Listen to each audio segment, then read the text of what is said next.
All right, there we go. We're on the second take, and we lost a bunch from the last interview, but we'll hopefully get that next time. So, what do you got? Santa Barbara. Yeah, when I was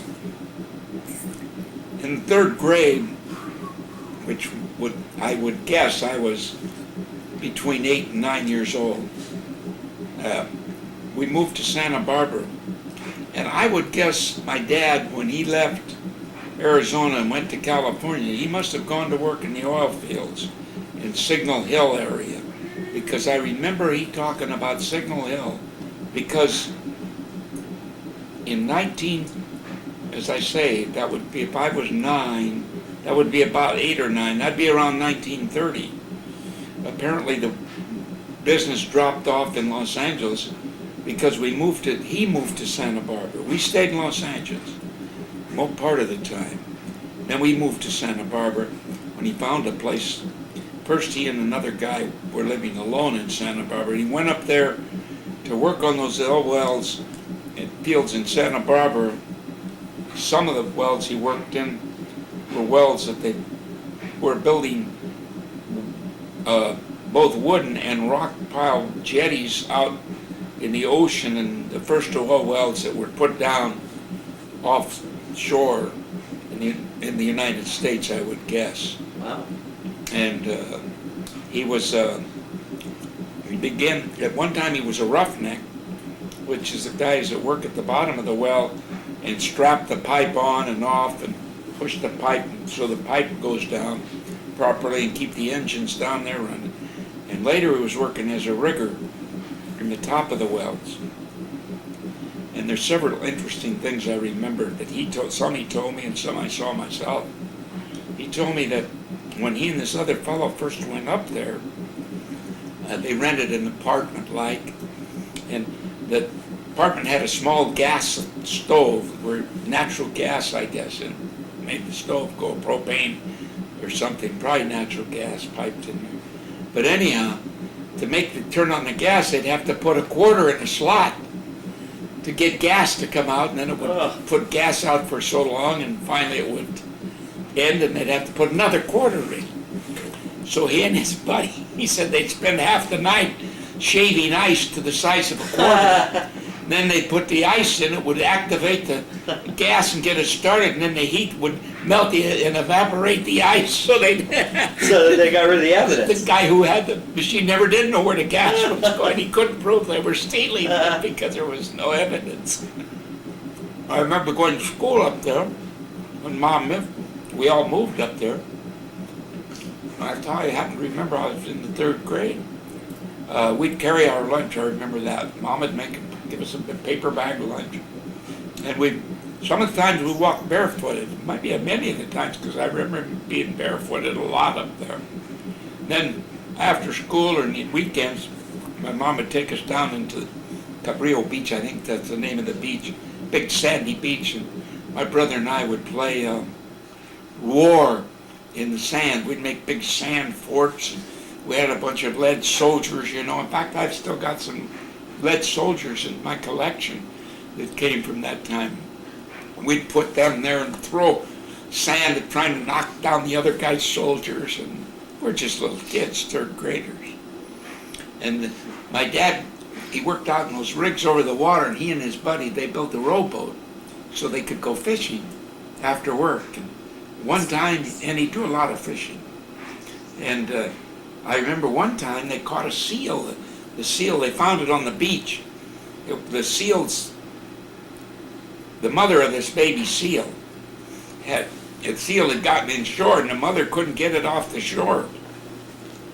And my dad and his friend found it. My dad brought it home. We had it in the bathtub overnight. Oh my! Yeah, and then in the daytime, in the morning, with my dad, we took it back, and the mama seal was still swimming there. And we put it in the water, and that seal came up and got her pup, and away they went. Why didn't he just put it in the water right then that evening? I don't know. He wanted us to see it, I guess. I have no idea. And then I remember we went on a weekend picnic with some other people. You have pictures of any of this? No. Didn't have camera back then? Not, I don't think my parents had a camera. I never remember. Well, I think at one time they had a box camera. Took some pictures. I have no pictures of it. I know one time, only in my mind, you know. Yeah. I remember what the house sort of looked like and this. You don't have any Its videos? location on the street. There were a lot of trees on the street. I know a lot of leaves on the ground and things like that. I remember the beach pretty well. But it's changed so much. I tried to find it one time, but they've got a highway that a big 4-lane highway, Highway 1, separates where we live from the beach. So once my mom and I drove by there, and she said, we live right in that neighborhood over there. But I remember the soldiers. I mean, one time my dad took us out a well. They had a well fire, and it was a huge fire. Fire going clear to the top of the rig, and it burned for about 5 days. They couldn't cap the well. They finally got it capped. Wow. Because sometimes when they hit a lot of pressure gas down there, the well would shoot that oil hundreds of feet in the air, almost well to the top of these rigs, anyhow higher than that. Just the war and the oil just pouring out, just kept pouring out until they put a cap on that well and managed to get a valve shut it down. Because the way they drill them, they just put one piece of pipe and they bolt it, spin another piece on top of that one, and just keep her going. Spinning in with a big auger on the end of it that's drilling all the slough coming up the well pipe. Howard Hughes is the one who invented the well bits. It's a set of, I guess there's 3 or 4 like wheels, but they're like sharpened gears that turn.